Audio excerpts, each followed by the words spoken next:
السلام علیکم ورحمۃ اللہ وبرکاتہ۔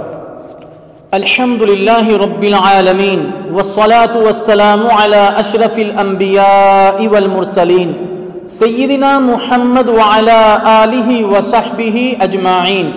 اللہ تعالیٰ کے احسان اور چاند کا بیان۔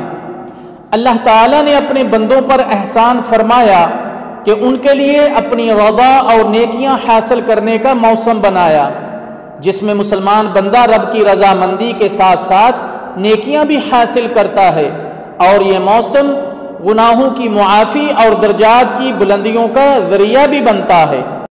مومنوں کے دل رب کائنات کی طرف متوجہ ہوتے ہیں۔ جو مومن اس موسم سے فائدہ اٹھا کر اپنے نفس کو پاک کرتا ہے وہ کامیابیوں سے ہمکنار ہوتا ہے، اور جو اسے ضائع کرتا ہے وہ ناکام و نامراد ہوتا ہے۔ اللہ تعالیٰ جل شانہ کا ارشاد ہے، وَمَا خَلَقْتُ الْجِنَّ وَالْإِنسَ إِلَّا لِيَعْبُدُونَ، میں نے جنوں اور انسانوں کو محض اس لیے پیدا کیا ہے کہ وہ صرف میری ہی عبادت کریں۔ انہی عبادات میں سے روزہ ایک بڑی عظیم عبادت ہے جسے اللہ تعالیٰ نے اپنے بندوں پر فرض فرمایا۔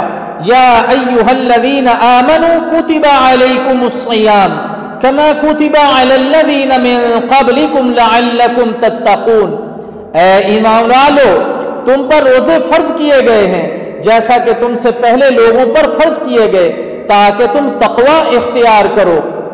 چونکہ اس عبادت روزے کی شان بڑی عظیم ہے، اس لیے اس کے فضائل و اعمال اور احکام وغیرہ کو سیکھنا نہایت ہی ضروری ہے، تاکہ اس برکتوں والے موسم سے ایک مومن بندہ زیادہ سے زیادہ فائدہ حاصل کر سکے۔ رمضان المبارک کا چاند دیکھ کر روزہ رکھنا چاہیے۔ اسلامی مہینہ کبھی 29 دن اور کبھی 30 دن کا ہوتا ہے۔ سیدنا ابو ہریرہ رضی اللہ تعالی عنہ سے مروی ہے کہ رسول اللہ صلی اللہ علیہ وسلم نے فرمایا، چاند دیکھ کر روزہ رکھو اور چاند دیکھ کر ہی افطار کرو۔ اگر تم پر مطلع ابر آلود ہو تو شعبان کے 30 دن پورے کر لو۔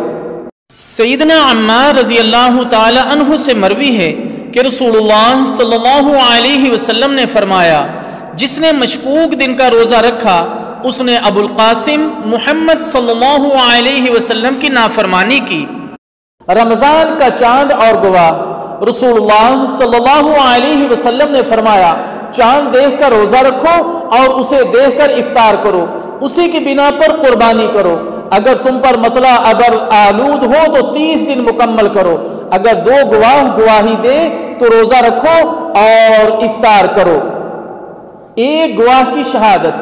عبداللہ بن عمر رضی اللہ تعالی عنہ سے مروی ہے کہ لوگوں نے چاند دیکھنا شروع کیا۔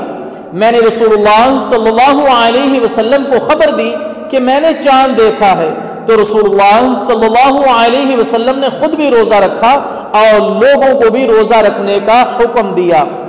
چاند دیکھنے کی دعا۔ اللہم اہلہ علینا بالیمن والایمان والسلامت والاسلام ربی وربک اللہ، اے اللہ یہ چاند ہم پر امن و ایمان اور سلامتی و اسلام کے ساتھ نکال۔ اے چاند میرا اور تیرا رب اللہ ہے۔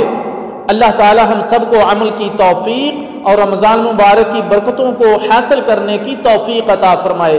وصلی اللہ وسلم علی نبینا محمد۔